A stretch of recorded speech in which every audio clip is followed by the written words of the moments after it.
শরীয়ত বিরোধী কোনো কথা কম না, আমি শরীয়তের পক্ষে আছি। তবে সুন্নি শরীয়ত আমি খুঁজতেছিল গোলাপি ওহাবি গো।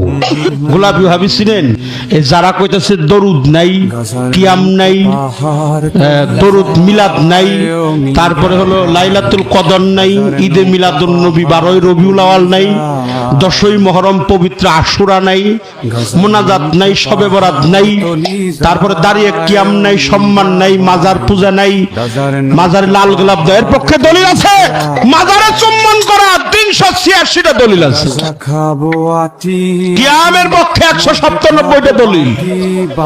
মাজারে লাল গোলাপ দিবেন, মাজারে চুম্বন দিবেন, মাজারে ভোগ রাখ দিবেন, মাজারে সেজদা দিবেন, ওপরে লাল নিশান দিবেন, লাল গোলাপ দিবেন। গান বাজনার পক্ষে দলিল হলো 350। শুধু গান না, বাজনার পক্ষে দলিল হলো 109টা। কোরআন দিয়ে চ্যালেঞ্জ করে গান গাই।